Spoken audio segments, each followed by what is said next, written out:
The door was already open when I arrived. Not because anyone was expecting me, but because the caterers kept propping it with a wooden wedge every time they carried in another tray. That's how I walked into my brother-in-law's anniversary party. Through the service entrance, carrying a toolkit. My sister had called me 2 days before, not to invite me.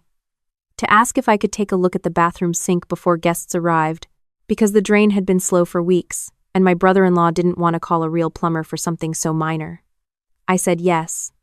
I always said yes, that was the problem. My name is Rachel. I'm 31 years old. I have a master's degree in mechanical engineering and a contractor's license in 2 states. I own a small construction consulting firm that I built from nothing over 6 years. We design load-bearing systems for mid-rise buildings. Last year, we completed a project that kept a 12-story mixed-use development from failing its structural inspection. The lead architect sent me a bottle of wine and a handwritten note. My sister sent me a text asking if I could look at her drain. I fixed the sink. It took 11 minutes, a hairball the size of a small animal and a corroded P-trap that needed replacing. I had the part in my kit because I've learned to bring everything when I go to my sister's house. You never know what else will be waiting. I was washing my hands when my brother-in-law walked in. He didn't knock. He leaned against the doorframe in his dinner jacket and looked at me the way people look at a repairman who has overstayed his welcome. "You're done?" he said. "Just finishing up," I said. "Good. There's a situation with the outdoor lighting near the pergola. One of the string lights keeps flickering. Guests start arriving in an hour." I looked at him. He looked at his watch. I fixed the lighting. My sister found me on my knees near the base of the pergola, tracing the wire back to a loose connection at the junction box, when she crouched down beside me and said, in the gentle voice she uses when she wants something and knows she shouldn't want it, "You're a lifesaver, Rachel. Truly. I don't know what we'd do without you." I smiled. I said, "Happy anniversary." She straightened up. "There's a uniform in the back room. The catering company sent an extra. It would just be easier, for the evening, if the guests don't get confused about." She paused. "You know how people are." I did know how people were. I'd been learning since I was 19 years old, and our father told me that engineering was a man's field and I should study something practical, like nursing or teaching. When I got my bachelor's degree, he came to graduation and stood in the parking lot after and said, "I hope you know what you're doing." When I got my master's, he didn't come. When I opened my firm, my mother called to ask if I was sure I didn't want to find something more stable. The uniform was black pants and a white button-down with the catering company's logo on the left breast pocket. I put it on. I told myself it was just for a few hours. I told myself I was being practical. I told myself a lot of things in that back room, looking at myself in the narrow mirror on the wall, and none of them were true. The party filled up fast. My brother-in-law's friends were the kind of men who held their glasses by the stem and spoke loudly about markets and golf handicaps. Their wives wore shoes that cost more than my first car. I moved through all of it with a tray of champagne flutes, and not one person looked at my face. They looked at the tray, they took a glass. They looked away. My sister passed me twice in the first hour. The first time she smiled. The second time she was deep in conversation with a woman in a green dress, and she looked through me like I was part of the wallway. I was refilling the tray near the kitchen pass-through when I heard my brother-in-law's voice carrying over the noise. He was talking to 2 men near the fireplace. I wasn't trying to listen. I heard my name anyway, my wife's younger sister. Sweet girl. Not exactly what you'd call ambitious. She does handyman work, odd jobs, that kind of thing. Useful to have around, honestly. One of the men laughed. The other said, "Family discount?" My brother-in-law said, "The best kind." I set the tray down on the pass-through counter very carefully. I breathed in through my nose and out through my mouth, the way my therapist taught me when I was 24 and burning out of my first engineering job, and couldn't understand why I kept making myself smaller to fit into spaces that were never built for me. Then I picked the tray back up, because I didn't know what else to do. Because I had been saying yes for so long that I had forgotten the shape of the other word. The emergency happened at 8:47.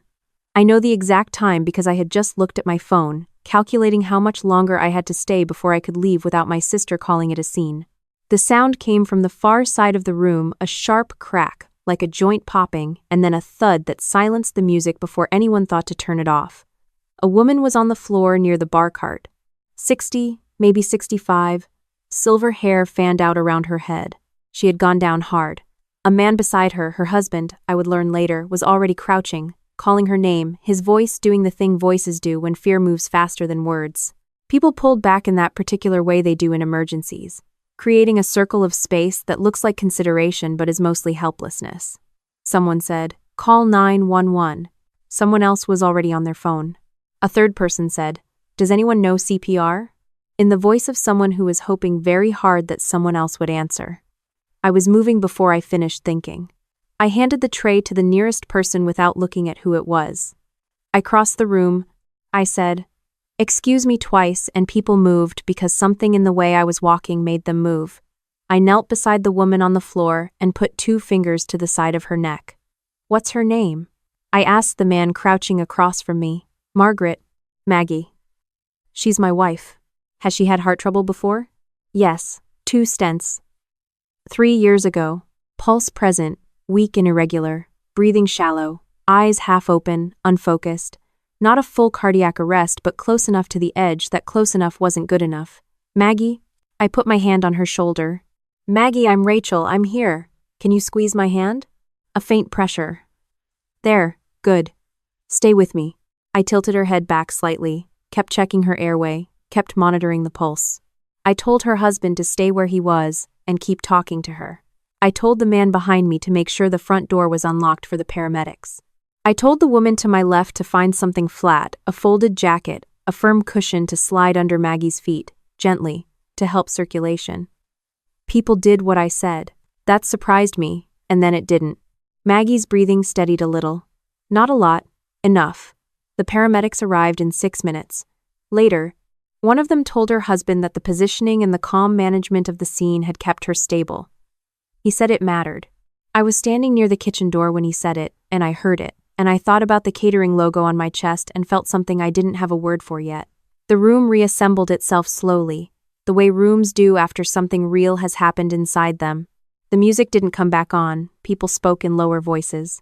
My brother-in-law was moving through the guests with his hand on shoulders, absorbing the event into himself the way hosts do, performing the calm he hadn't actually felt 20 minutes ago. He passed me without stopping.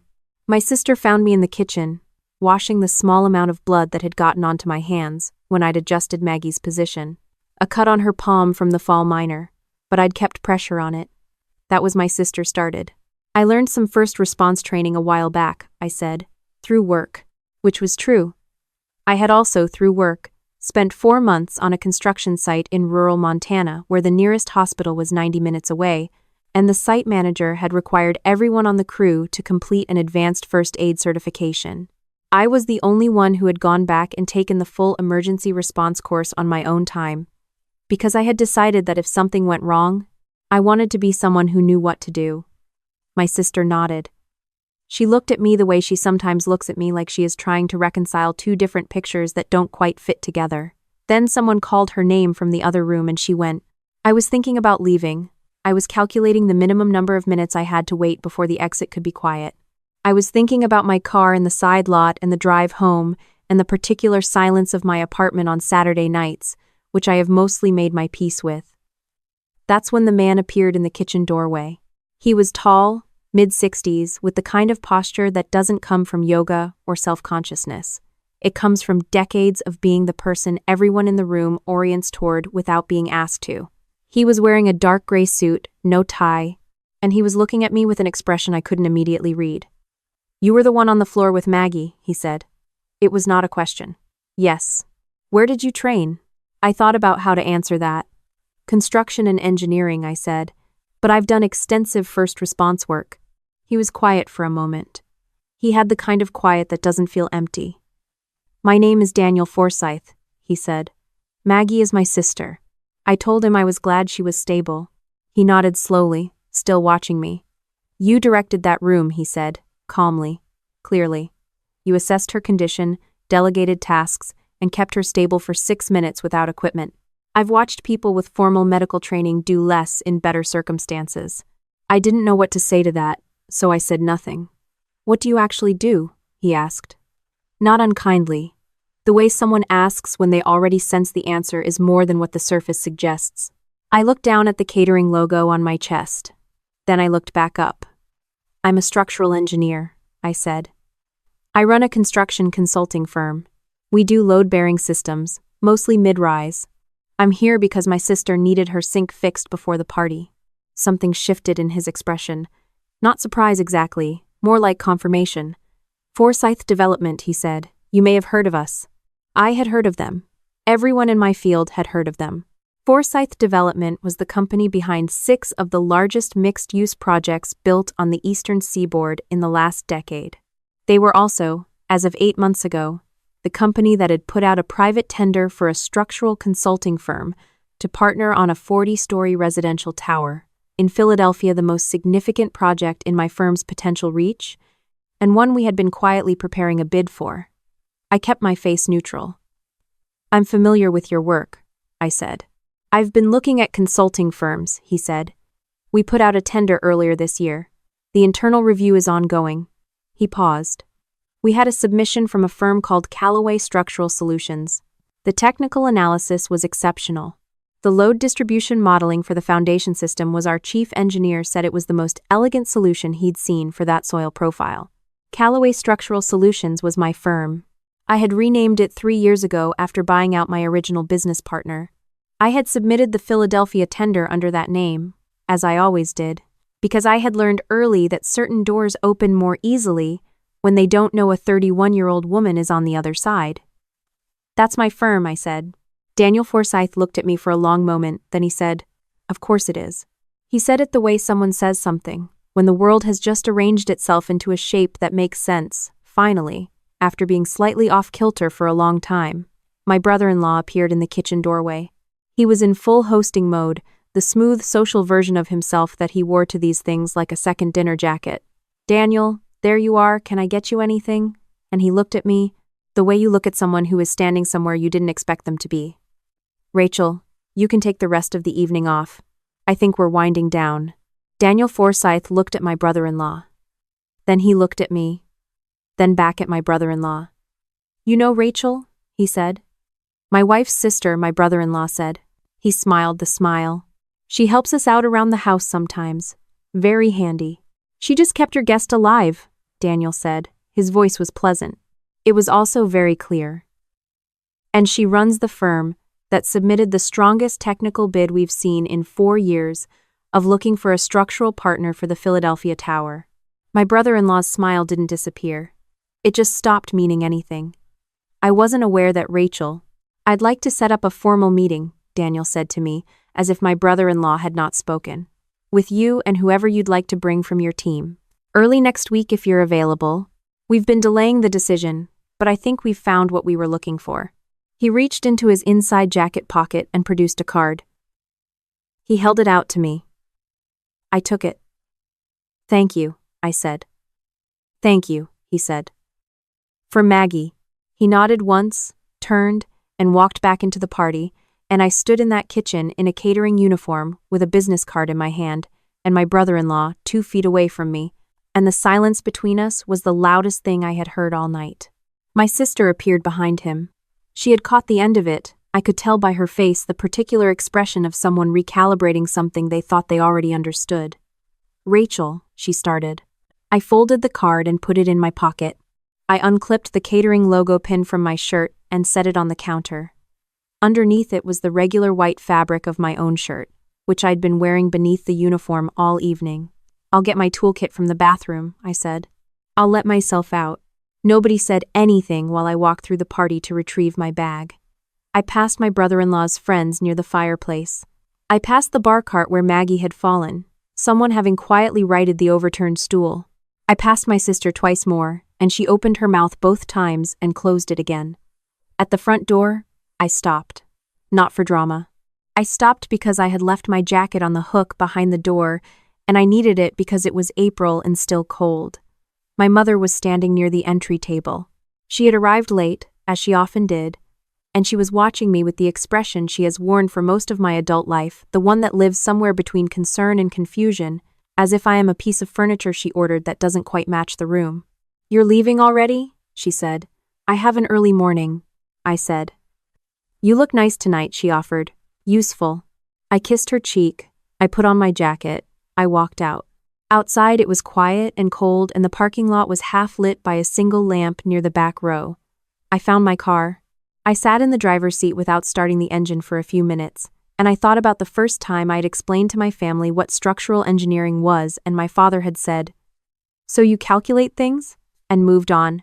I thought about the sink drain, and the flickering lights, and the uniform on the hook in the back room.